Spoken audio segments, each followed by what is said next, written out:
joined from Cairo by journalist and researcher Mr. Ihab Omar.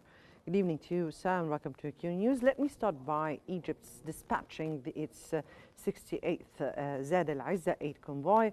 What does this entail about Cairo's leverage over access and protection for aid corridors?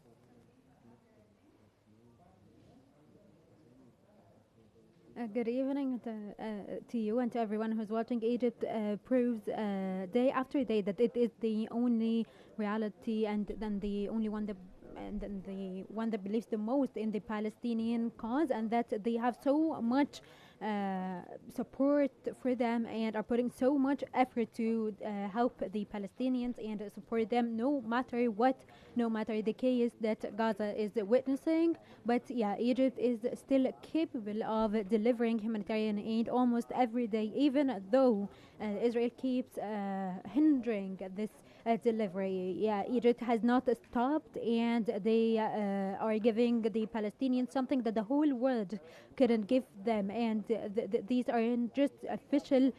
This isn't just official aid, but the Egyptian people and every home and people have donated money and given them anything that they can to help them. And so yes, this isn't just an official support or historic support, but this is because the Egyptians really care, and this shows how civil they are and how they feel about their neighbors. Right, Gaza's health ministry has begun a catch-up vaccination campaign for children under 3. Now, what concrete guarantees security windows and all that needed to deliver coverage across all districts, and what commitments do we need from all parties here? Egypt gives all the necessary aid, and they are high quality products and everything, but the infrastructure was completely destroyed by Israel. They're removed from the map now, and so yeah, the number of hospitals working may not be enough. The places where the Palestinians can get their aid may also not be decent, and Egypt is trying to work on all this, but it is kind of early to say that the Palestinians are getting the medical aid that they need. But Turkey has issued arrest warrants for 37 Israeli officials over Gaza's crimes. Now, what are the likely legal and diplomatic effects, and how might other states react? Of course, this looks like a positive step, but this will actually eliminate Turkey from the mediation process, and Turkey didn't take this step before they realized that Israel doesn't want Turkey to have any part in the peacekeeping efforts and the peacekeeping committee that will be in Gaza. And so yeah, Turkey was a mediator, and a mediating country cannot have any arrest warrants but against any of the two sides that they are mediating between, because here, like here in Egypt, we don't have any arrest warrants or any warrants of any kind against any Israeli, not because we don't want to do this, but because then the Israeli officials might not sign on future agreements. And so yes, what Turkey did might look positive, but it actually shows that Turkey failed to be a negotiator here. Right. Now, despite the ceasefire, casualties continue, and the Israeli occupation forces continue with their own practices. What practical verification and accountability mechanism could now curb violations or be put to protect civilians?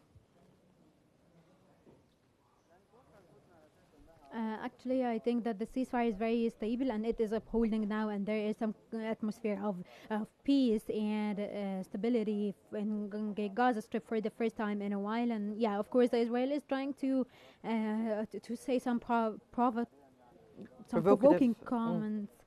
And so yes, and now we see what they are doing in Lebanon, for example, and that they're working on Lebanon now, and they aren't carrying that much operations now in Gaza, and we saw them handing over detainees and so on. And so yes, we see now stability and peace due to or because of the Sharm el-Sheikh agreement. Definitely, definitely, we are seeing a stable ceasefire because of the Sharm el-Sheikh agreement. If I may go to another file, which is the remains file. Israel says identification is underway via the Red Cross. Now, what neutral procedures can build families' trust on both sides and help preserve the truce?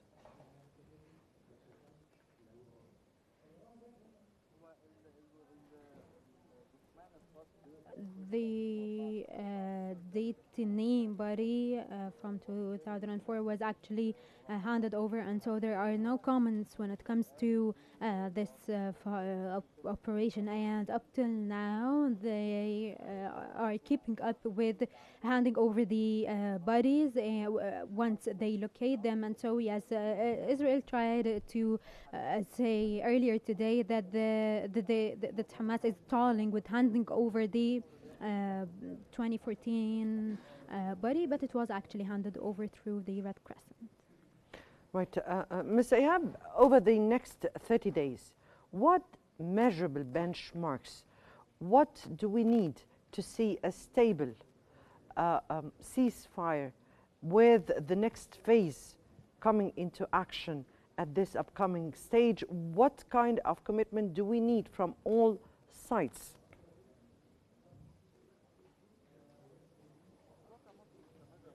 Egypt is keeping up its role no matter any Israeli stubbornness, and actually we are just a few days away from the reconstruction in Gaza meeting that will be held in Cairo, and they will have a trust fund for donations, and also we have the donor countries from Europe, for example, they're not even Arab and Islamic, they're countries from all over the world. And so yes, we're not just helping Gaza with the sending aid, food and fuel and water, but no, we are helping them with the reconstruction and building decent houses and decent infrastructure. Wait. And this here, as I said, yes, Mr. Ihab, I'm not speaking about the Egyptian role, because Egypt is carrying on with its role. I'm speaking about the commitments by other countries, the mediators and the sponsors of the of this whole agreement. Of course, they could offer more than this if we're talking about aid and also about the international efforts to keep up the Sharm el-Sheikh agreement. But this is the fate of Egypt and the Palestinian cause, that we are moving almost alone, and no one does anything but wish them good. Right. From Cairo, that was the journalist and researcher, Mr. Ihab Omar. We thank you so much, sir, for joining us here on Q News.